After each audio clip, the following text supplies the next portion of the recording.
find that there is a system.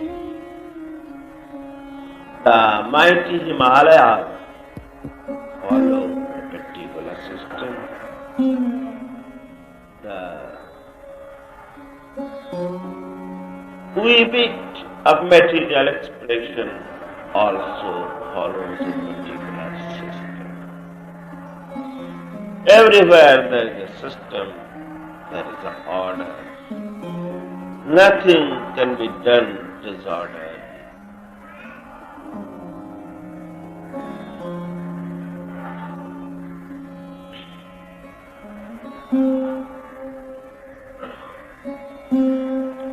The smallest article that a human intellect can see, if not seen by human eyes, the smallest article is the atom. It can be seen by human intellect, not by human eyes. It is an atom. And in atom also there is a particular system, the atomic system. And the center, there is the nucleus and electrons are moving around that nucleus. It is the atomic system. These systems are called chakra in Sanskrit. So for this atomic system, the Sanskrit name should be Paramanavik Chakra. Paramanavik Chakra. The same system is followed by the earth also. Here in this ethereal system, we see in the middle the nucleus is earth and the moon is moving around that nucleus. The same system, this may be called Parthiva Chakra. That one Paramanavik Chakra, this one Parthiva Chakra.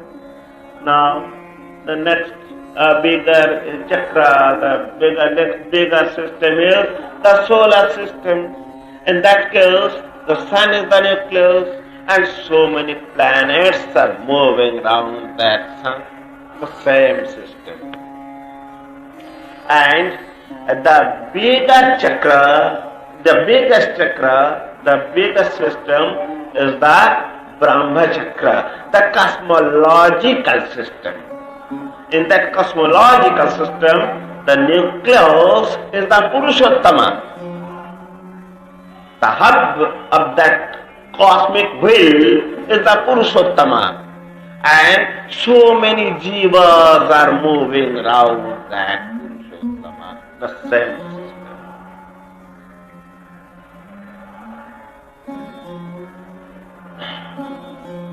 So this cosmological system or this cosmological order is called Brahma Chakra in Sanskrit. Now in this chakra or in these chakras, two forces are working. One is the eccentric force and the other is the concentric force. For this eccentric force or the centrifugal force, the Sanskrit term is Avidya Maya or Avidya Shakti. And this concentric force or the centripetal force is called Vidya Maya or Vidya Shakti in Sanskrit. Both are Maya. Both concentric and eccentric, Vidya and Avidya, are twofold expressions of the same Maya, of the same creative principle. And that nucleus is the lord of that creative principle, is the Swami of that creative principle.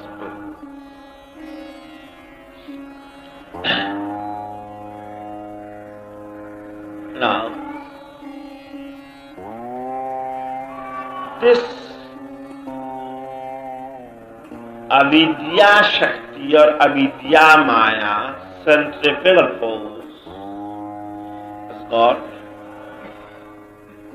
twofold expressions, two different expressions. One is called Vikshepa Shakti and the other is called Avarani Shakti. Avidya Maya has got two expressions. One expression is called Vikshepa Shakti and other expression is called Avarani Shakti.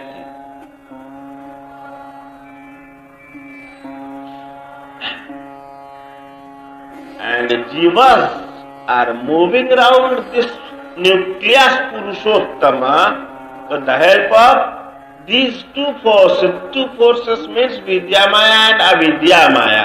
And when the balance is there, balance between Vidyamaya and Avidyamaya, the radius of his circle, of the circle of that particular jiva, will neither increase nor decrease.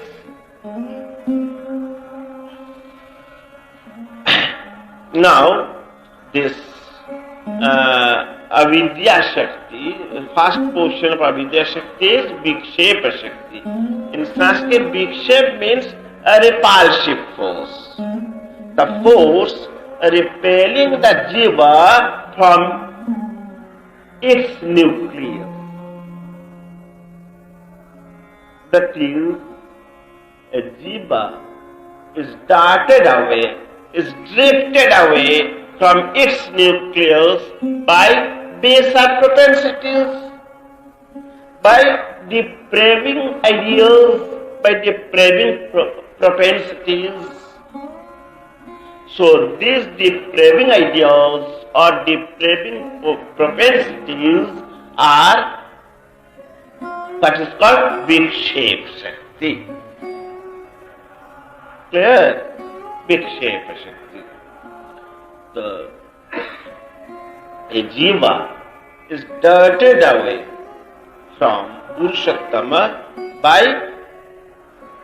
mundane propensities. And the second expression of Avidya Shakti is Avarani Shakti. In Sanskrit, Avaran means to cover. This Shakti is just like a black curtain in between Paramatma and Jiva. And because of that Avarani Shakti, that dark curtain of Avarani Shakti, that somber curtain of Avarani Shakti, Jivas cannot see their Lord. Jivas think that whatever we are doing, nobody sees. Nobody can see. I am doing everything secretly. Nobody will see me. Condition of a jiva committing papa secretly is just like that of a rabbit when followed by a hunter. It is said that when a rabbit here is followed by a hunter, it shuts its eyes with the help of its ears. And it thinks that as I am not seeing the hunter is also not seeing me. As such is the condition of a jiva under the influence of this Avarani Shakti. By Vikshepa Shakti it moves away from its Lord, and by Avarani Shakti it cannot see its Lord. But that misguided and misdirected jiva doesn't know that it is under the influence of Avarani Shakti, but the vision of his Lord remains unassailed by the Cimmerian oaths of that Avarani Shakti. His vision can penetrate, pierce through that black curtain.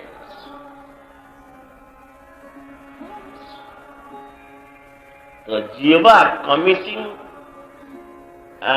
misdeeds, committing sins secretly,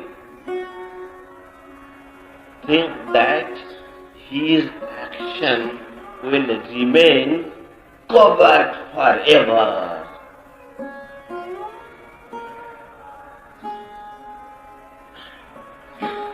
So, these are the two expressions of avidya shakti, vikshepa shakti and avarani shakti.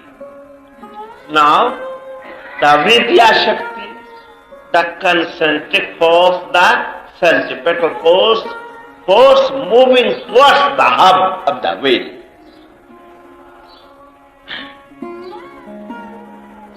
A man following the path of Vidya Shakti naturally will be decreasing the length of his radius of his Brahmachakra. The radius will go on decreasing in length. But this Vidya Shakti has also got two influences on the minds of individuals, on microcosms. These two expressions are, first one is called Sambit Shakti. Sambit means spiritual consciousness, spiritual awakening. A man engaged in bad things all of a sudden feels that no, I shouldn't do all these things. No, I should be a good man henceforward. Such an idea all of a sudden comes in his mind.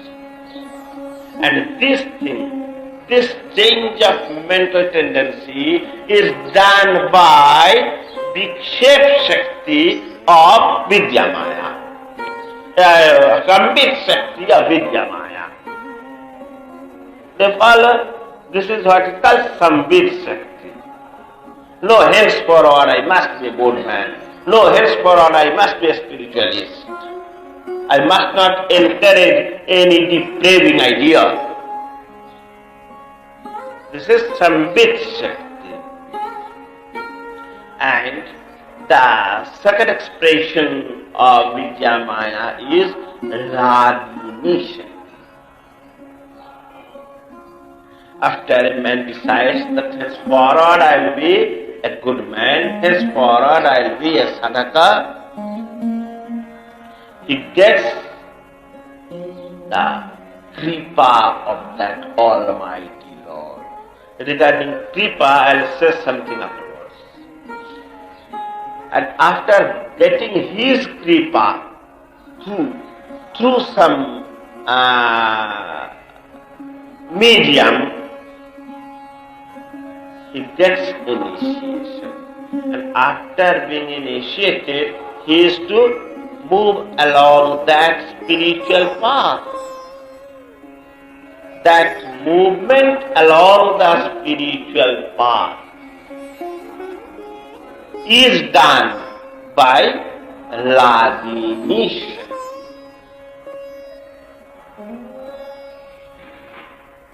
This Ragini Shakti is also known as Radhika Shakti in Sanskrit. Radha means spiritual aspirant, one who is engaged in aradhana. One who is engaged in aradhana is called Radha in Vaishnava philosophy. And that Purushottama is called Krishna. Radha moving towards Krishna. So that Ragini Shakti is called Radhika Shakti. Clear? Now, in a particular sloka, it has been said, Sarvajive sarvasangste avrihante asmin hanso bhramyate brahmachakre prithagaatmanam pranitaram chamatva dustastatastena amritatvameti. Ajiva means occupation. Here ajiva means mental occupation, mental objectivity, mental pabulum. Now, in this Brahmachakra, around this nucleus Purushottama or Krishna, all the jivas are moving, are hovering around that Purushottama, along with their peculiar physical frames and with their peculiar mental objectivities, along with their peculiar mental longings, they are hovering around that Purushottama. Each and every creature is moving like this. Their radii are neither increasing nor diminishing. If a man encourages Vidya Maya, the radius will be diminished. If a man encourages Avidya Maya, it will be enlarged, it will be increased. Sarvajiva sarvasangstha, with different structures and with different mental longings, so many creatures are hovering around that Purushottama. Asmin hansho bhramyate brahmachakya. Hansho means, hansha means jiva. And prithak atmanam praditaram chamatva. Why do they hover round that Purushottama? Because in their mind there is a sense of separateness, sense of separation from their cosmic Lord. They think that theirs are separate entities from that of the Purushottama. They do not feel their unicity with the Purushottama. That's why they hover round that nucleus. And when they feel that they are not separate entities from that hub of the will, they will merge together. All of a sudden, that radius will cease to exist, and with the help of Vidya Maya, the merger will take place. And that merger is the unition of Radha and Krishna. You follow? The prithak atmanam paritaram chamatva. Because they feel that they are separate entities from that hub, and that's why they are hovering around. Just now I said that by his kripa that Sambit Shakti is created, is awakened. Yeah, what is kripa? Yeah, the Rishi says that being benefited by him, he becomes one with his nucleus. The merger takes place and he attains immortality.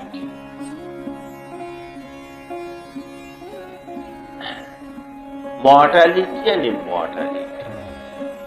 This movement round that nucleus takes place within the three fundamental factors of relativity. And those three fundamental factors are spatial factor, temporal factor, and personal factor. There are three fundamental factors in the sway of relativity, in the realm of relativity. And these three fundamental factors are time, space, and motion. Temporal bondage, spatial bondage, and personal bondage. They move with the help through the realm of these three factors. And this movement naturally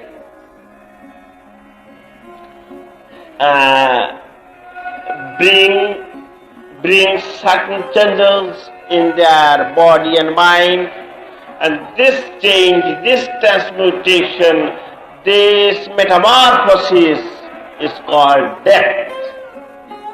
It's called Maran.